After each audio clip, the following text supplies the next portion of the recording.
আসসালামু আলাইকুম। আশা করি সবাই অনেক অনেক ভালো আছেন। আমি আজকে প্রিপোজিশনের ধারাবাহিক আলোচনা আরো গুরুত্বপূর্ণ তিনটা প্রিপোজিশন নিয়ে কথা বলবো। সেই তিনটা প্রিপোজিশন হচ্ছে আন্ডার, বেলো এবং ডাউন। এই তিনটা প্রিপোজিশনে কিন্তু আমাদের নিচে অর্থ বোঝায়। আমরা যখন প্রিপোজিশন তিনটা ব্যবহার করব, কোন সিকোয়েন্সে আমরা এই তিনটা প্রিপোজিশন ব্যবহার করব সেই বিষয়টাই আমরা আজকে জানার চেষ্টা করব।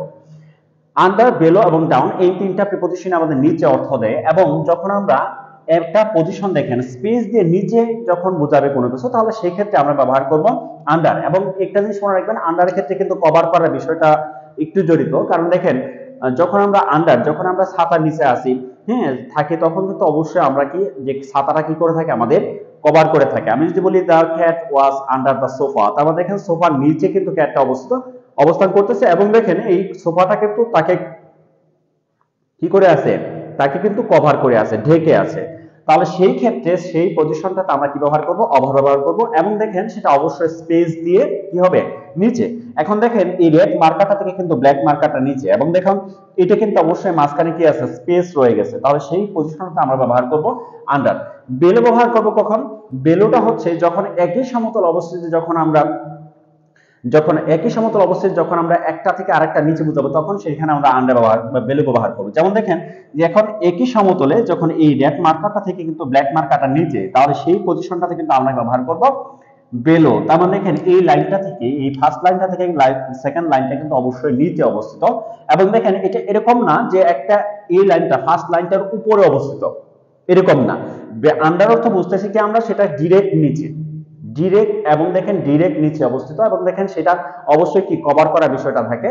কিন্তু বেলো যখন আমরা ব্যবহার করবো তখন কিন্তু কভার করা বিষয়টা থাকে না। এবং দেখেন একই সমতল অবস্থিত যখন আমরা কি বুঝবো, নিচে বুঝাবো, তখন দেখেন এই লাইনটা থেকে এই লাইনটা কিন্তু নিচে অবস্থিত, কিন্তু আমরা এরকম না যে এই লাইনটার উপরে ঢেকে আছে, এরকম না। হ্যাঁ, তাহলে সেই ক্ষেত্রে দেখেন আমরা একই সমতল অবস্থায় যখন আমরা পজিশনগত দিক থেকে নিচে বোঝাবো, তখন আমরা সেই ক্ষেত্রে ব্যবহার করব বেলো। এবং ডাউন দেখেন অবস্থানগত পরিবর্তন হয়ে নিচে, যখন আমরা বলি সিট ডাউন, যখন আমরা সিট ডাউন বলি তখন কিন্তু অবশ্যই এই লোকটা কি ছিল, স্ট্যান্ডিং অবস্থা ছিল, এবং দেখেন দাঁড়ানো অবস্থা ছিল। ওই পজিশনটা থেকে কিন্তু সে বসলো। তার মানে দেখেন এইখানে কিন্তু এই পরিবর্তনটার ক্ষেত্রে আমরা সেখানেই ব্যবহার করব ডাউন। এখন দেখেন আমরা এই তিনটা সেন্টেন্সে যখন আমরা প্রিপোজিশন গুলো ব্যবহার করতে যাব, তখন কিন্তু আমাদের মনে রাখতে হবে প্রিপোজিশনের, যখন আমরা দেখেন যে এখানে আমরা তিনটা পজিশনগত অর্থ দেখছি শুধুমাত্র, কিন্তু দেখেন এখানে আন্ডারের অর্থ কিন্তু আরো প্রিপোজিশন মানে অর্থ দেয়। যেরকম আছে যে বয়সের নিচে বোঝালে, বয়সের ক্ষেত্রে একটা লিমিটেশন বোঝালে, সেক্ষেত্রেও কিন্তু আমরা আন্ডার ব্যবহার করতে পারি। যেমন আন্ডার 19, আন্ডার 18। হ্যাঁ, তার মানে কি যে নিচে বয়সের ক্ষেত্রে আমরা কি যখন বুঝাবো যে একটা লিমিটেশন বোঝাচ্ছি, তখন সেই ক্ষেত্রে আমরা কিন্তু আন্ডার ব্যবহার করবো। এবং দেখেন যে অধীনতা বোঝাতেও কিন্তু আমরা আন্ডার ব্যবহার করে থাকি। যেমন দেখেন যে 100 পিপল আর ওয়ার্কিং আন্ডার হিম, তার মানে দেখেন যে 100 ওয়ার্কার্স আর ওয়ার্কিং আন্ডার হিম, তার মানে দেখেন 100 লোক, হ্যাঁ শ্রমিক তার অধীনে কাজ করতেছে। তাহলে অধীনতা বোঝাতেও কিন্তু আমরা কি ব্যবহার করি, আন্ডার ব্যবহার করি। তাহলে দেখেন বেলো, আন্ডার এবং ডাউন এই তিনটা প্রিপোজিশন যখন আমরা এই তিনটা সেন্টেন্সে ব্যবহার করব, তখন দেখেন আমরা অবশ্যই ব্যবহার করব দেখেন এইভাবে, the pen was dash the table. এখন দেখেন ইচ্ছা করলে কিন্তু আমরা ডাউন ইউজ করতে পারবো না, কারণ দেখেন ডাউনটা ইউজ করবো সেইখানে অবস্থানগত পরিবর্তন। তাহলে দেখেন যে এইখানে যদি আমরা ইউজ করি আন্ডার, তার মানে দেখেন আন্ডার ইউজ করলাম এই কারণে যে the pen was under the table, টেবিলের নিচে কি পেনটা, এবং দেখেন পেনটাকে কিন্তু টেবিলটা কভার করে আছে, ঢেকে আছে, এবং সেটা হচ্ছে স্পেস দিয়ে, সেটা অবশ্যই কি স্পেস দিয়ে। তাহলে সেই ক্ষেত্রে আমরা ব্যবহার করলাম আন্ডার। এখন দেখেন আমরা সেকেন্ড যে এক্সাম্পলটা আছে, সাইন দা লাইন। এখন দেখেন যদি বলি সাইন আন্ডার দা লাইন, এবং দেখেন এখানে কিন্তু আমরা স্পেস দিয়ে আমাদের এরকম বোঝাবে যে কভার করে আছে, এরকম না। কিন্তু সাইন যখন আমরা করি, তখন দেখেন আপনাকে যদি বলা হয় সাইন করেন, এখানে সাইন করেন, লাইনের নিচে সাইন করেন, তাহলে দেখেন আপনি কিন্তু লাইনের উপরে এই লাইনটার উপরে সাইন করতে পারবেন না। সাইন করতে হলে অবশ্যই আপনাকে এই পজিশন সাইন করতে হবে। তাহলে সেই ক্ষেত্রে অবশ্যই আমরা ব্যবহার করব বেলো।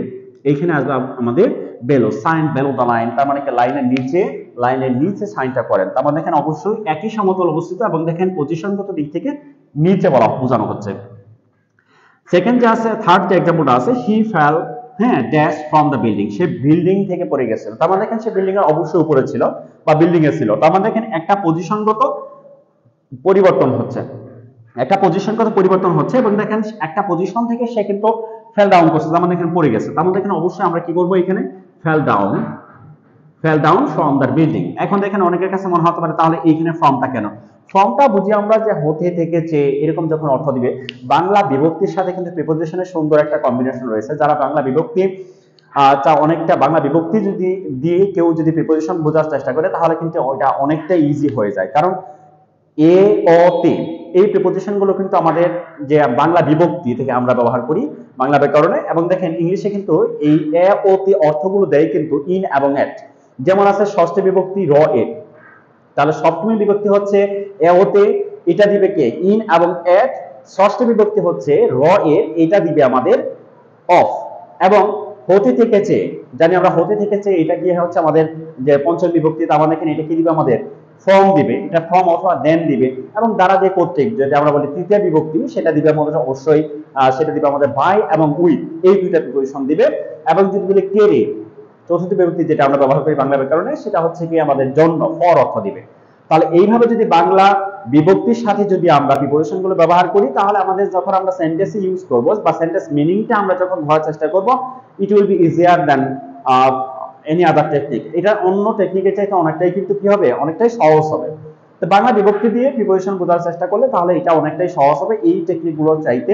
আমি মনে করি সেটা হচ্ছে বিভক্তি দিয়ে যদি আমরা প্রিপোজিশন দেখার চেষ্টা করি বা শেখার চেষ্টা করি, তাহলে এটা আমাদের মিনিং যখন আমরা ট্রান্সলেট করতে যাব ফ্রি হ্যান্ড রাইটিং এর জন্য, তখন কিন্তু আমাদের এই বিষয়টা অনেকটাই আমাদেরকে ইম্পর্টেন্ট বা আমাদের অনেকটাই কি আমাদের কাজে লাগবে।